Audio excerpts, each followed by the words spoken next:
go to open houses. It's one of the best ways just to get smart on real estate and start envisioning the home that you want to live in. You can go to open house, you can get the brochure, you walk around the house, you can start seeing, oh, that'd be a nice private office. Maybe I should set it up like that when the time comes. Or maybe this would be a nice play area for the kids.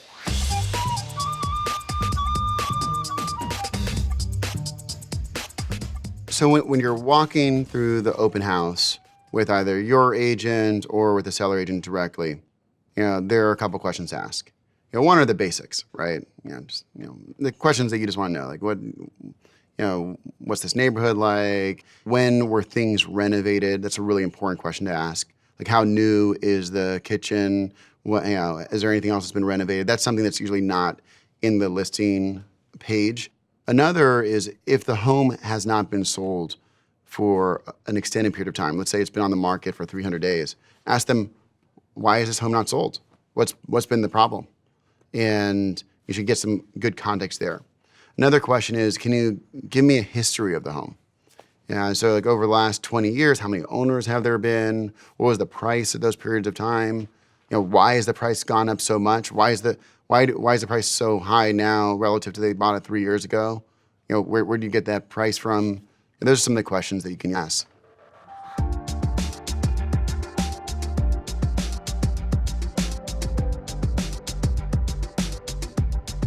In real estate, we've seen more digital tools and online experiences. Virtual open houses are great. So not just an open house in person, we can do a live stream and anyone can come in. Or a buyer tour, a live stream buyer tours for an individual one-on-one as opposed to an open house, a one-on-one buyer tour all virtually. Or a 3D tour.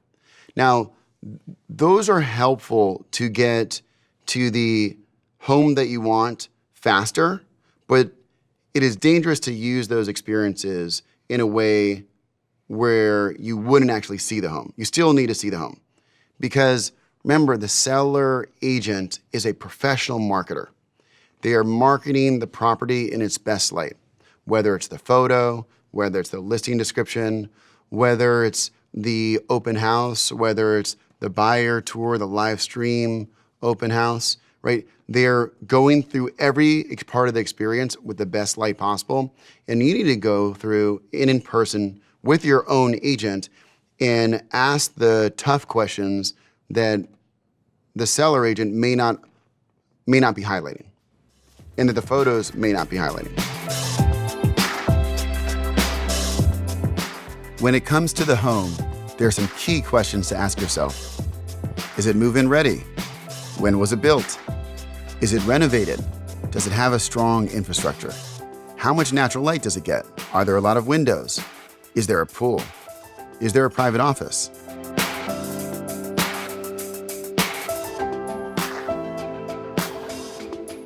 When you're looking at a floor plan, some of the things to consider are with the windows, what exposure are they facing? So the floor plan will have somewhere a compass.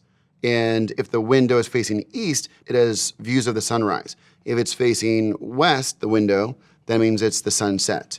If it's facing south, it means you're going to get sun through the majority of the day. If it's facing north, it means you won't, because the sun's more in the southern exposure. It gives you that context of the light that you'll have. Another consideration with floor plans is room placement and dimensionality. In other words, how close is the living room to the kitchen? How far away is the bedroom from the dining room? Try to imagine how the space will work for you in your daily life. And I lived in multiple apartments in New York with no sun at all.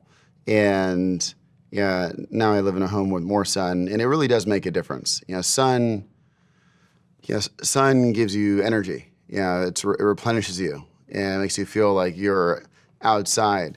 And so the exposures that you get, it's another reason to consider, what does the home look like throughout the entire day?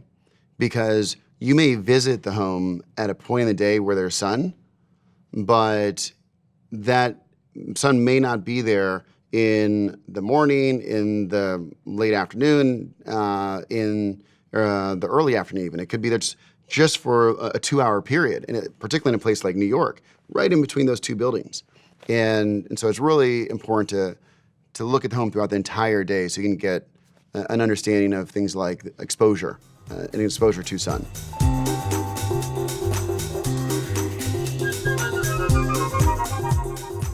When you're in an open house, you should try not to share your emotions. Try not to share your enthusiasm. Treat it like a flea market. I was from Berkeley, California. If anyone knows Berkeley, there's something called the Ashby Flea Market. And I used to go there every weekend. And they used to sell local art, mixtapes, reggae shirts, all kinds of drums. There's a drum area where everyone played drums, little kids dancing. And if I wanted to buy something, I wouldn't be like, oh, God, this is great. This is great. Because then I say, how much is it? You say how much is it, and we're like, oh, this is great. They're like, $20.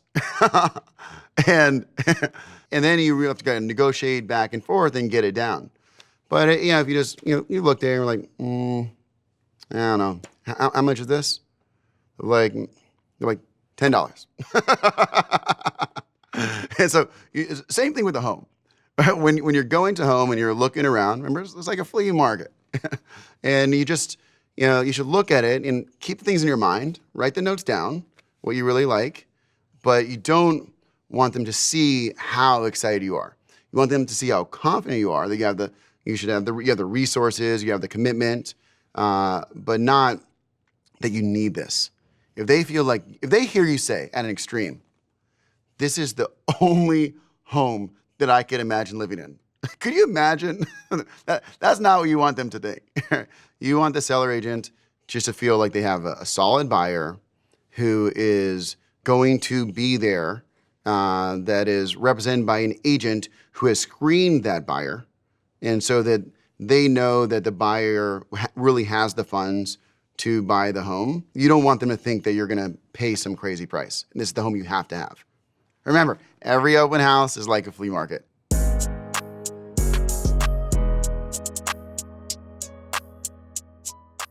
No two buyers are the same.